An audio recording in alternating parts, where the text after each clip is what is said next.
So I just had a ton of enrollment calls this week, and I want to share with you guys some ways to move past objections so that your prospects can make the best decisions for them with regards to moving forward with you as a coach. Now, I don't believe in hard closing. I don't believe in high pressure sales. I think that's gross. I've listened to some sales trainers who teach some things that I just don't really agree with from a values standpoint. But I do believe in helping people see that there's two paths forward, in that they can either move forward with you and get the results that they want and reach their goals. And in my case, it's like start signing more clients, grow a multi-six-figure coaching business, have all the support and mentorship they need to do that. Or they can choose the other path and things stay the same, nothing changes, and they continue to kind of struggle with the same problems that they've been faced with. And ultimately, it's my job to help them make an empowered decision on what they want to do. And I don't do that through high pressure techniques or overcoming objections or anything like that. But let's say that you had an amazing call with somebody and you can help them and they're a great fit for your coaching program, and you found out why they're on the call, you got in touch with their goals, what their biggest challenges are right now, how soon they want to get started with you and your coaching, and what are some of the consequences for them if nothing changes and everything stays the same. And let's say they're really connected emotionally to the vision, and you can help them, they're a great fit, and they're a 10 out of 10, yes, I want to do this. And they ask you about the price and you let them know, hey, here's how much it costs. And then they're one of a few things happens here. If you did a good job on the call, you're not really going to run into many objections or concerns. And a good way to kind of avoid that is to do a temperature check and ask them hey, on a scale of 1 to 10, before we talk about investment, where are you at right now? 10 being this is a home run and this is exactly what I need to achieve my goals, and 1 being I'm ready to hang up the phone right now, this is a waste of time, And usually they'll laugh and be oh, that's funny. If they're not at least at a 7 or 8, ideally they're at an 8, 9, or a 10 by that point. And you're not really going to run into any objections because your marketing's amazing, you did a great job on the call, and they know you're the person to help them. And then it just might be some legitimate logistical things that they need to figure out before they come on board. Now, let's say they're oh, I'm at a 6. I talked to someone the other day who was at a 6. I've talked to some people who are at a 10, and so this isn't necessary. But if they're at a 6, then you have to look at, well, obviously there's something missing here, right?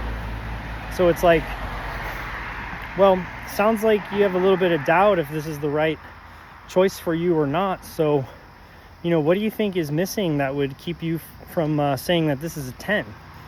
And then they'll usually tell you what their big concern is. Maybe it's oh, well, it sounds like there's only this many coaching calls, and I think I need a few more than that to succeed. And oh, I was hoping that there'd be some worksheets and some video trainings for me to go through, but it doesn't sound like you offer that.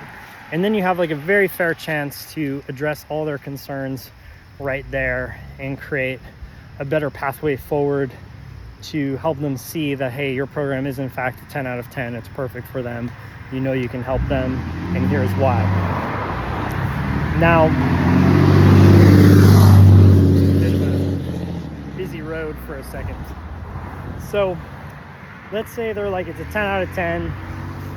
They ask you about the investment. You tell them how much it costs. And then they're yeah, I need to think about it. Or I need to talk to my wife or husband or partner. Those are pretty much the most common ones if you've done a great job on the call and they don't really have any real lingering concerns. So if you've gotten that far, I always agree. So yeah, absolutely, you should totally think about it. I would do the same thing. Tell you what, why don't we take like a day or two, you can think it over, and let's book something in to follow up. I've got Friday at 2 or 3 p.m. which works for you. And that way you're securing a follow-up call with them. You're giving them the space they need to actually think about it.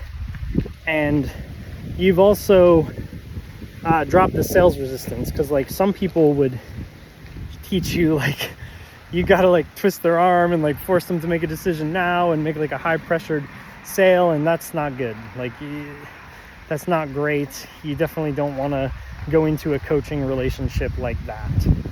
So always agree, give them the space they need to think about it, book the follow-up call then and there, so there's no more sales resistance, and that helps build trust.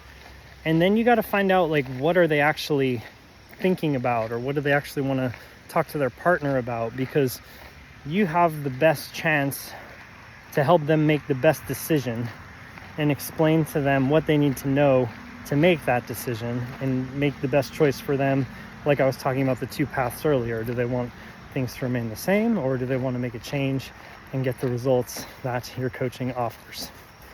So usually I'll book in that second call and then be like, yeah, and just so I'm aware, you know, when you say you think about it, like what exactly do you mean by that?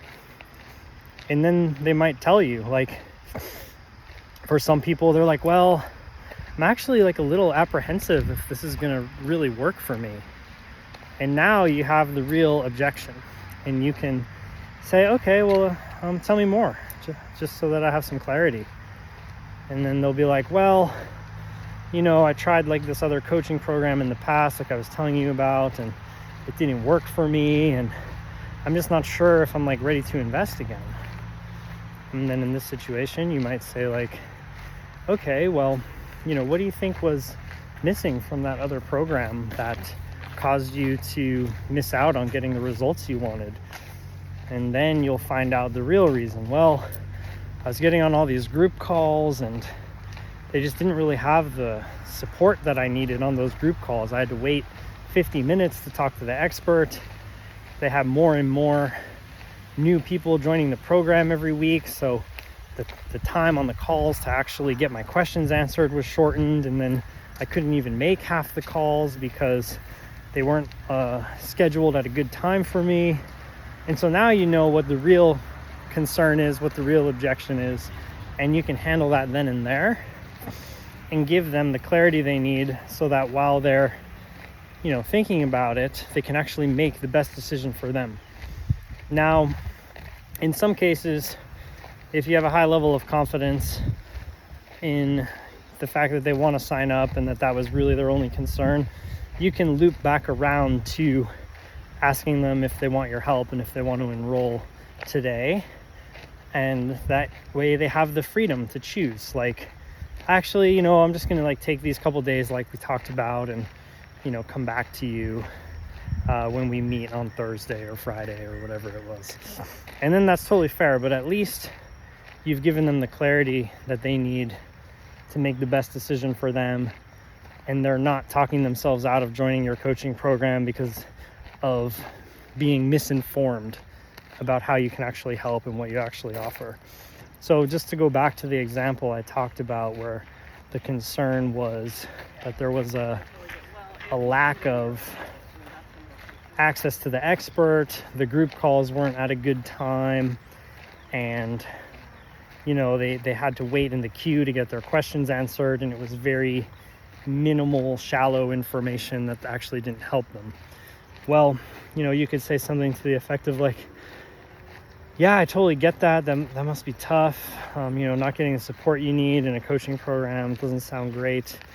However, you know, just want to share with you, if there was a coaching program like mine where it was actually one-on-one and you could book the calls directly with me so that you could have a full hour to really dive into like your biggest issues and go through all the questions you have and get total clarity on your next best steps forward. And these are calls you can book like when you need them versus like having to have them on a set schedule where you might not be able to make it. Like, do you think that would help you get the results that you want. And then, you know, they're probably going to be like, yeah, actually that would be much better. And then you can kind of loop back around and be like, well, you know, if that's the only concern, is there anything else that's holding you back from signing up today? Or you can kind of be like, okay, and what else? You know, what else, and get them to kind of put out all their cards on the table so you know what the real concerns are, because sales and enrolling people in your program is really about helping people rise to their highest self. And you have to think about it like this: change is a delicate thing, and for people to want to change their lives, there's like a window of opportunity where their thought patterns have loosened up, they're considering making a change, and they're ready to do it. And there's a window of opportunity there before the old mind comes back and short circuits their thinking, and fear comes in and doubt creeps in, and then it's like these thinking patterns that have kept them stuck where they are just solidify more and keep them stuck where they are. But they're talking to you and they have an opportunity to change their life, and you have the opportunity to facilitate that change and help them make the best decision for them. And that's what's so powerful about this. So really consider that, you know, enrollment calls, it's not about like closing somebody. That's kind of a gross term. And it's not about putting the pressure on somebody to sign up. It's about helping somebody see the choice they have and the paths forward, and helping them pick the choice that's the best for them to meet their goals. And if you're coming from that place and you're not attached to the sale, and you're not coming across as needy or desperate, and you're not trying to like manipulate somebody into doing something, but you're really looking out for their best interests and helping them make that choice, then you're going to get better fit clients who are a joy to work with, who really appreciate the process that you've taken them through and the level of professionalism you've had, and your ability to help them feel comfortable opening up to you and sharing with them what their concerns really are, so that they can rise to the next level, make the change they want to make in their life, and have all the benefits that come with your coaching. So I hope this has helped you gain a better perspective on sales, and we'll see you in the next walk and talk. Again, remember, you're helping somebody make the best choice to reach their higher self always. See you on the next one.